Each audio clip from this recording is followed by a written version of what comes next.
E aí galera, beleza? Bem-vindo ao Historizado Company, hoje para a nossa segunda aula da Bíblia e a Ciência e História, para você ficar historizado novamente.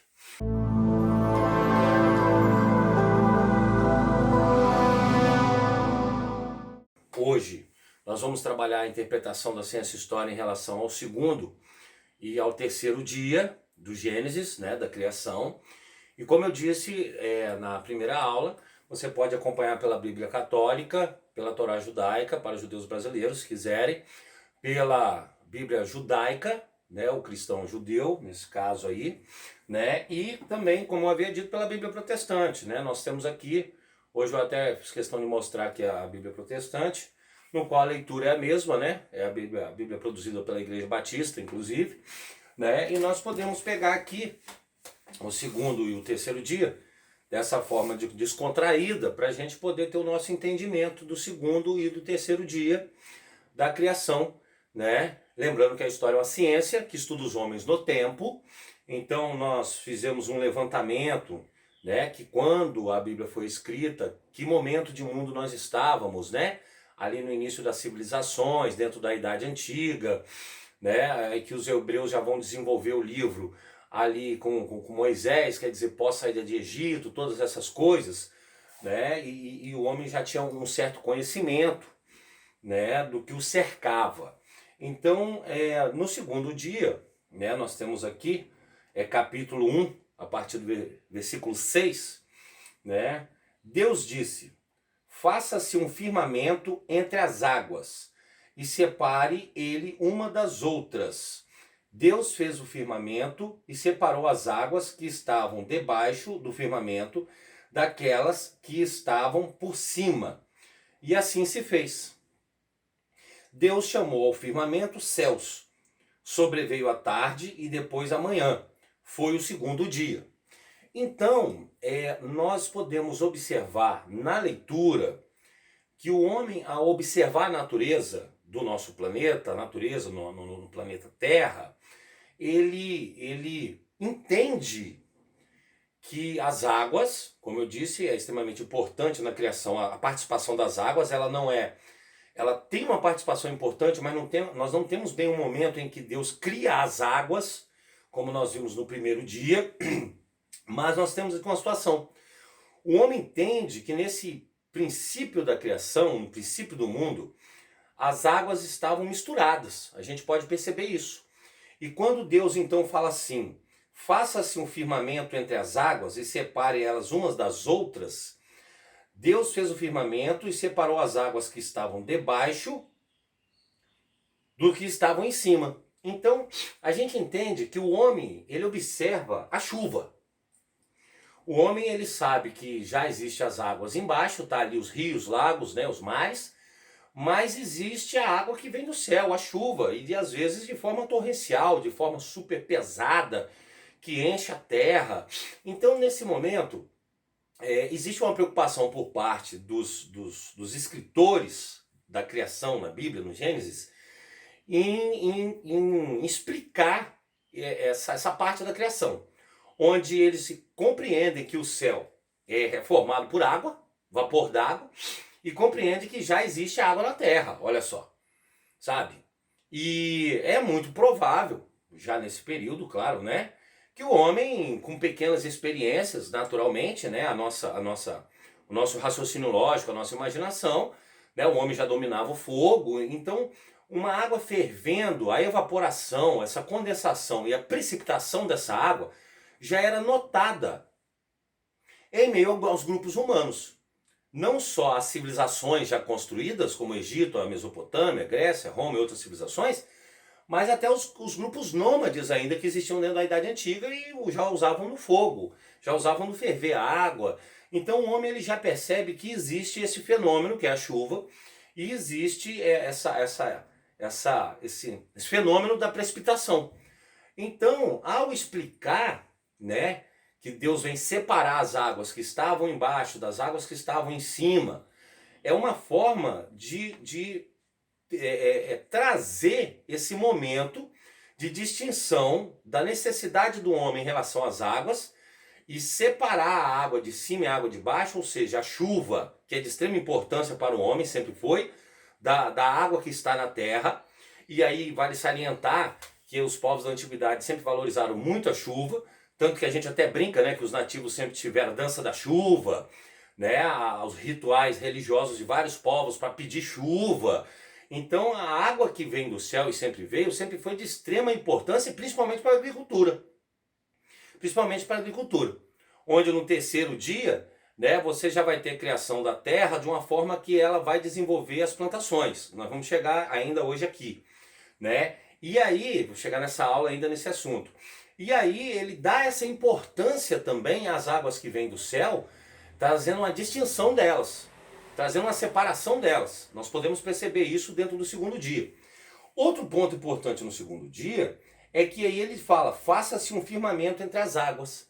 Quer dizer, a ideia de que essas águas, o homem imagina, elas estariam misturadas, né? Seria um caos, a água que está no céu com a água que está aqui na terra, essa mistura, né? Como isso pode ser, talvez até um temor da água cair de uma vez, tá? Na própria terra. Existem lendas, as próprias lendas tupi aqui no Brasil, das famosas trombas d'água, por chover no Brasil tanta água que parece que caiu um pedaço do céu mesmo, caiu a água toda que estava no céu e se misturou aqui. Existem lendas indígenas, né, que tem essa ideia, tá? A própria Lagoa do Paraná aqui no Espírito Santo, que quer dizer salto d'água, nasce de uma lenda justamente que Tupã teria recortado um pedaço do céu e jogado na terra por vingança contra o homem, e teria formado a Lagoa do Paraná, quer dizer, a água do céu foi jogada na terra formando aquele lago. Então a gente nota que os povos, eles tinham essa interpretação. Não só os hebreus, como eu estou comparando aos tupis guaranis do Brasil, essa relação que eles têm com a água do céu e a água da terra. Compreenderam? Esses primeiros povos, esses primeiros homens estão tentando explicar isso de forma mitológica ou de forma um pouco mais até científica, porque de certa forma, como eu disse, é muito interessante porque o Deus dos hebreus é um Deus único. Então, esse Deus está construindo esse planeta, esse mundo, compreenderam? E esses homens tentam explicar de forma religiosa, mas ao mesmo tempo uma observação dedutiva, quase que científica para o raciocínio da época. É interessantíssimo, como eu disse, esses homens são de extrema inteligência e sabedoria. Então nesse momento ele fala assim, né? Deus fez o firmamento e separou as águas que estavam debaixo do firmamento daquelas que estavam por cima. Quer dizer, ele estabelece a criação do céu, tanto que ele diz, e assim se fez. Deus chamou o firmamento de céus. Sobreveio a tarde e depois a manhã, foi o segundo dia. Então no segundo dia nós temos a criação dos céus, como nós conhecemos, o céu como um firmamento. Ele está firme sobre nós, as águas estão firmes sobre nós, e as águas de baixo ficaram quase que firmes também para nós. Então existiu uma confusão de águas. A gente pode perceber isso. Você tem uma água firme no céu e embaixo também começando a se firmar. Então eles chamam de firmamento.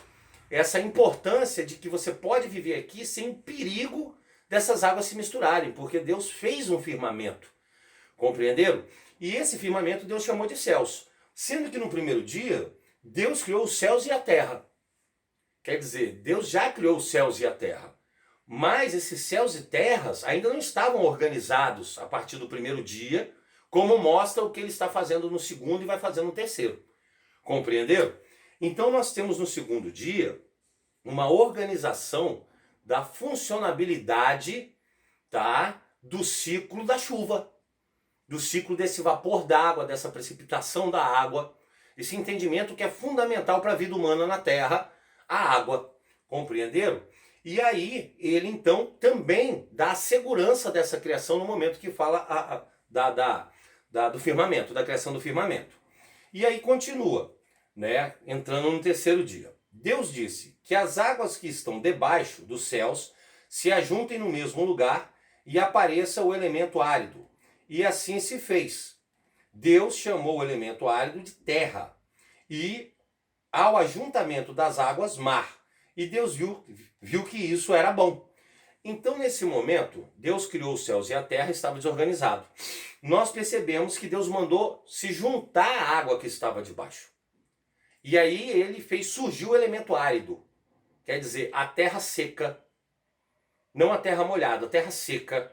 Então dá a entender que esses homens, eles observavam que existia a restinga, a lama, essa terra mais molhada, em que você se produz alguma coisa, mas não se produz tudo. E que a partir dessa terra seca, que você vai conseguir produzir a agricultura, a partir dessa terra seca, irrigando ela com água de forma precisa, de forma correta, não num tumulto, num lamaçal, ou igual numa restinga. Você não consegue plantar tudo numa restinga, compreendeu? Pode tirar alimento da restinga, mas você não consegue plantar tudo numa restinga, num manguezal, compreenderam? E aí, nesse momento, o que vai acontecer?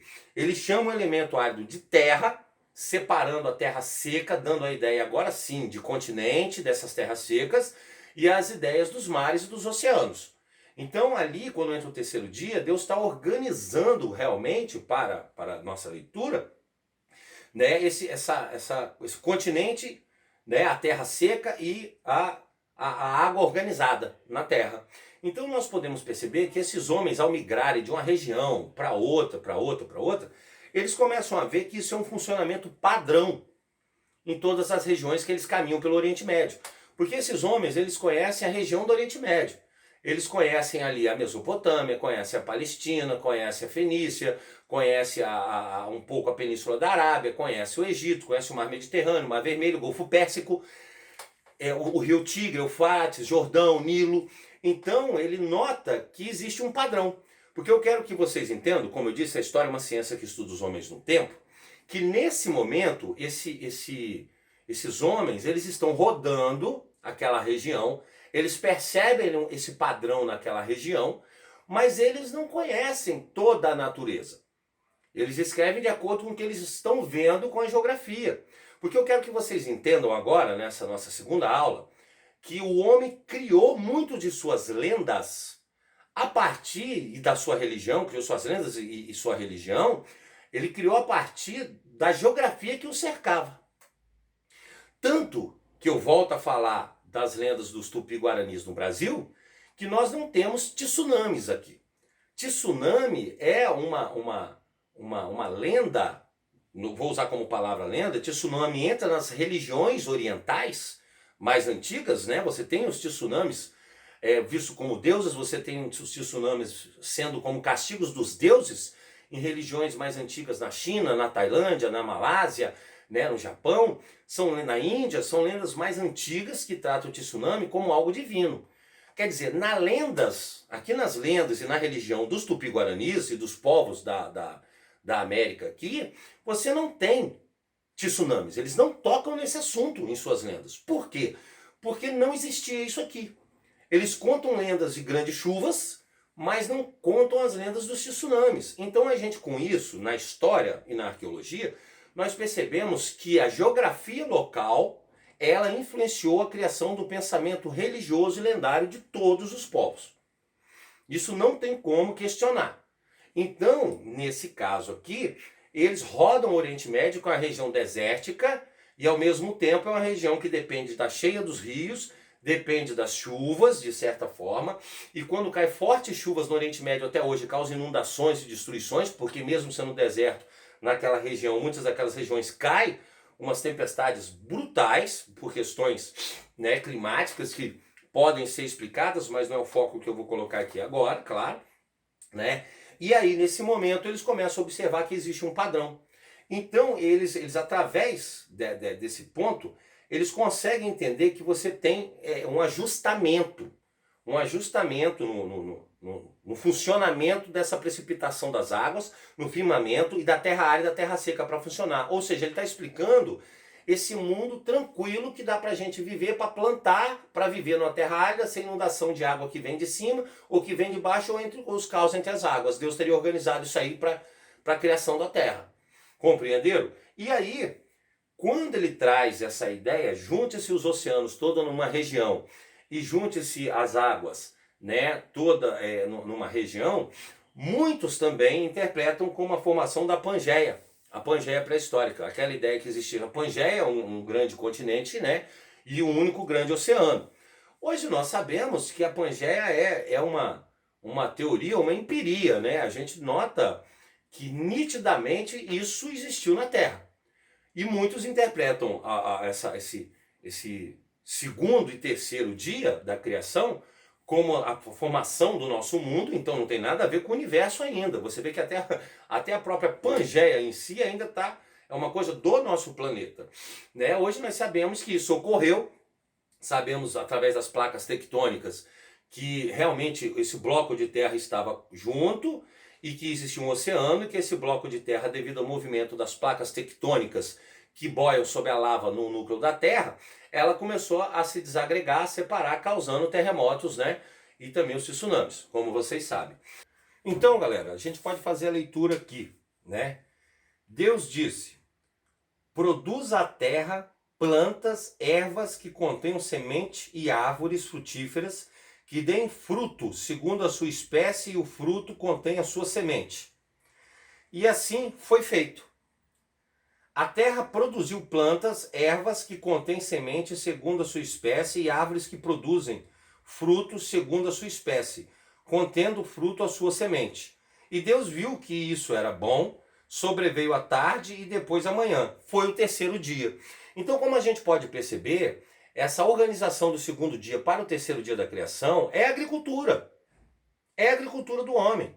Deus, ele cria as plantas, cria, mas ele ordena a terra. Ó, terra, dei plantas, ervas, frutos com suas sementes. E aí a terra fez isso e aí o homem passou a usar. Então a gente percebe que Deus, ele cria as plantas, mas ordenando a terra a criar. Compreendeu esse pensamento? Deus não faz a planta aparecer assim. Ele pediu a terra para criar a planta. Ele é criador de todas as coisas, sim, mas a terra dá origem à planta. E aí observe a organização do terceiro dia.